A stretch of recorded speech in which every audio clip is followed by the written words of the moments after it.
Welcome, everyone, to today's deep dive. We are so glad you're joining us. Yeah, thanks for being here. We have a really fascinating one for you today. We really do. So, when you think of someone who claims to have this direct, exclusive hotline to the divine, you usually picture, I don't know, massive mega churches or guys on golden thrones. Right, or ancient texts. You expect a lot of institutional grandeur. Exactly. Yeah. But what you probably don't expect is an origin story that starts with a little boy eating rice gruel out of a literal coconut shell.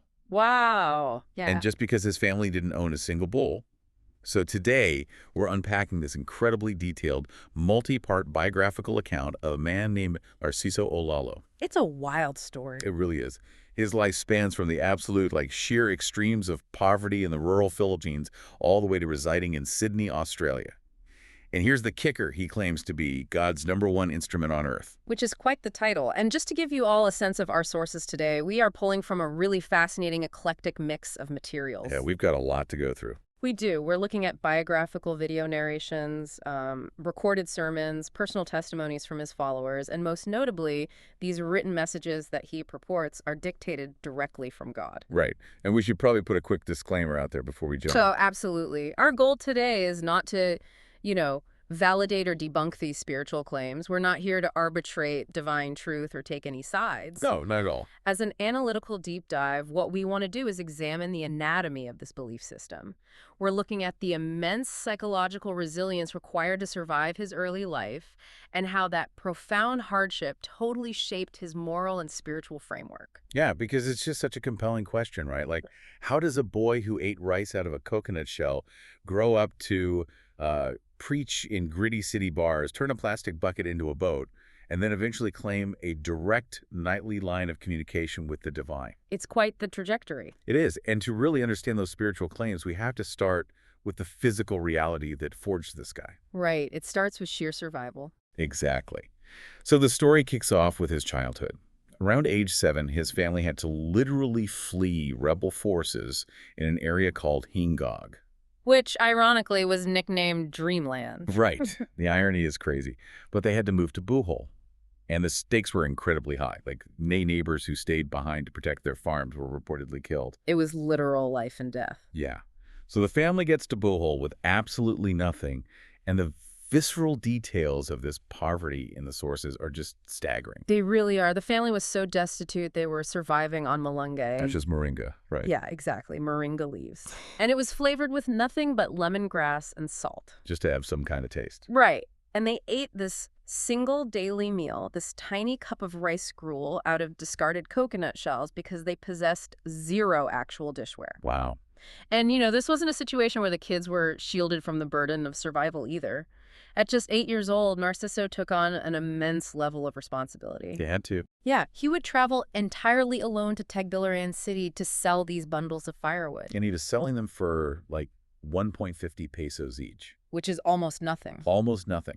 And he would stay out going house to house until every single bundle was sold, just so he could buy a tiny bit of rice and some sardines for his mother. That's a lot for an 8-year-old to carry. Seriously.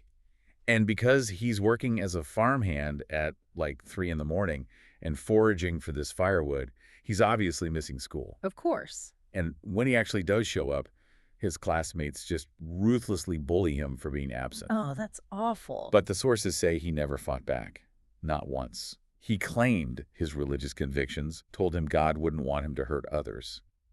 And he actually ends up winning these most behaved and most helpful ribbons at school. That's a really crucial detail. Yeah, okay, let's unpack this for a second, because it's like this extreme, unscripted survival test where stakes aren't a trophy, it's literal starvation. Right. How does a child process the unfairness of being bullied by kids for missing school, when the only reason he's absent is so his family doesn't literally starve to death?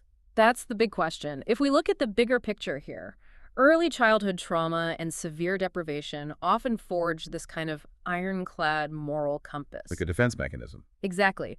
When a child is in an environment totally devoid of control, where the next meal isn't guaranteed, where violence forced them from their home, they often construct an internal world of absolute unbreakable rules. Oh, wow.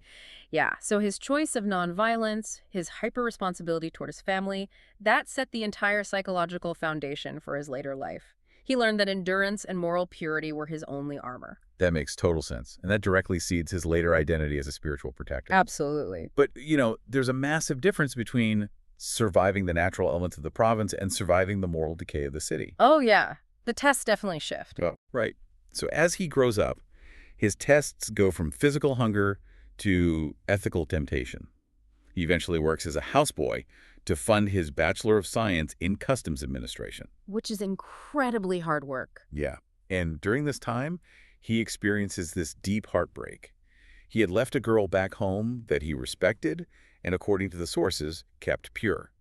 He left to go work and study, but when he came back, she had moved on. And how did he react to that? Well, he just accepted it as God's plan. No bitterness, just total acceptance. That's that rigid moral framework in action. Exactly. And that framework gets tested even harder when he starts working at a brokerage firm in Manila.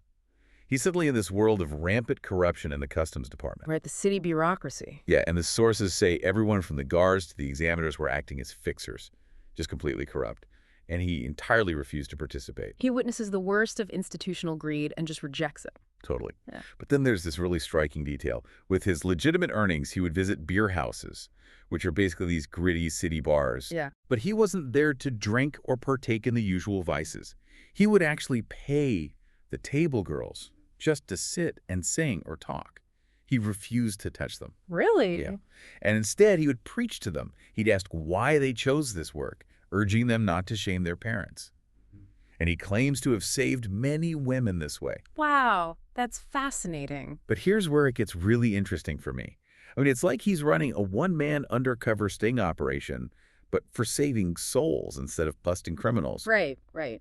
But isn't it a bit contradictory or even risky to be a paying patron of a beer house in order to preach morality? That's a totally fair point. It is paradoxical, but, it mirrors a lot of historical and biblical narratives. How so?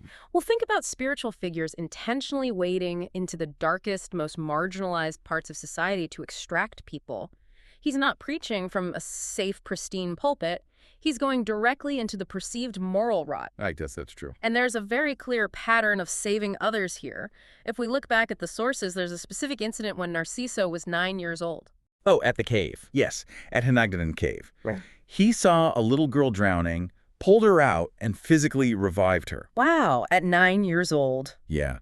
So his savior complex is remarkably consistent in both the physical and the moral realms. Okay, that makes a lot of sense. That lifelong adherence to this strict moral code and this need to save people, it ultimately builds up to this profound supernatural breaking point. It really does. And Yeah. the seeds for that breaking point were planted pretty early. Right, when he was 8. Yeah.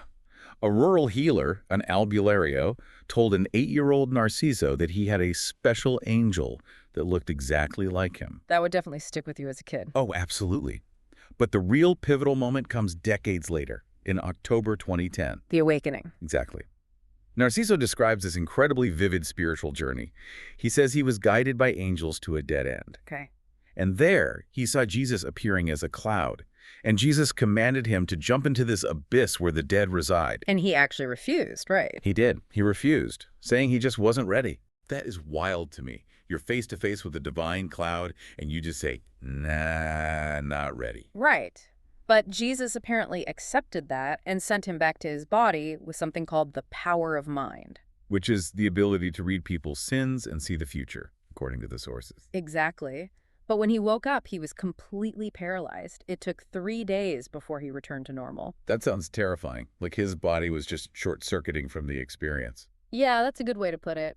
And after that, he claims he started having these nightly communications with the divine. Right, and in one of these specific messages from July 2015, God explicitly tells Narciso that he is neither a prophet nor a messenger. He rejects those titles entirely. Yeah, his official title is simply a calling, like he is the word of God, and his mantra becomes, I am the one treating, but God is the one healing. It's very specific phrasing. It is. So what does this all mean? It's almost like he's intentionally rejecting the traditional corporate ladder of religion.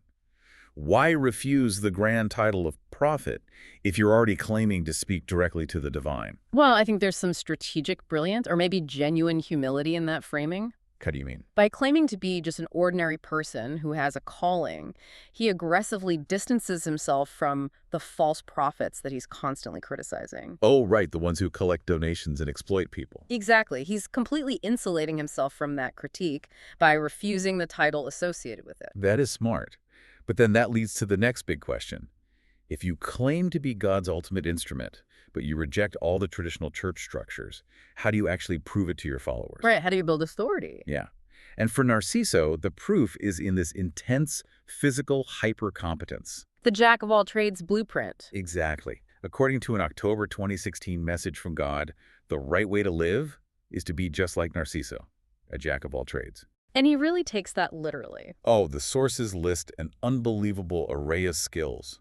He's a fisherman, a rough and finishing carpenter, an electrician, A tile setter, a painter. watch repairer, tailor, hairstylist, singer and dancer. It never ends. It's incredibly comprehensive. And there are these really specific examples of his ingenuity, like cooking macaroni with coconut milk because of limited supplies. Oh, and the boat. We have to talk about the boat. The bucket boat. Oh. Yes, he literally cuts an aluminum bucket in half and constructs a functioning boat out of it. It's amazing. And he uses all this self-sufficiency to preach without ever asking for money. He provides his services absolutely free. Right. He even eschews commercial holidays like Mother's Day, saying that daily respect is the true divine standard, not buying a card once a year. It's all about practical action over empty words. Exactly. But it feels like a spiritual Swiss Army knife. You Yeah. know, like I've heard the old Zen proverb, chop wood, carry water, but this is next level. Oh, definitely. This is build a boat out of a bucket, repair a broken watch, and give someone a haircut. How does physical labor translate to spiritual authority for these people? Well, you have to look at it in the context of our modern world. Hmm. In a society full of information overload and deep institutional distrust, radical self-reliance is incredibly persuasive. Because it's tangible. Yes, his followers see his ability to survive anywhere, to fix anything, as physical proof of divine favor. That makes a lot of sense. And because he genuinely doesn't need their money, his spiritual message appears completely incorruptible to them. Wow. Yeah, it's hard to call someone a grifter when they're fixing your roof for free. Exactly. So we've really traced an incredible arc for you all today. I mean, we started with a boy eating out of a coconut shell in Bohol and followed him as he refused to yield to city corruption in Manila. Right. And finally, to the self-proclaimed jack of all trades spiritual instrument in Australia. It's quite the journey. It really is. And Yeah. for you listening, we think it's just so valuable to understand these kinds of narratives, whether you view it as genuine divine intervention or as an incredible psychological coping mechanism. Absolutely. Narciso's story really showcases how humans can construct this profound, unbreakable meaning out of immense suffering. They build their own armor. Exactly. Which leaves us with a final kind of lingering question for you to ponder long after this deep dive ends. Well, let's hear it. If extreme adversity is the forge that creates such unshakable, absolute conviction, well, in our increasingly comfortable modern world, are we losing the capacity to develop this kind of radical, all-encompassing life philosophy? What happens to the calling when there are no more coconut shells to eat from? That is a great question to leave off on. Thanks for diving deep with us today. We'll catch you on the next one.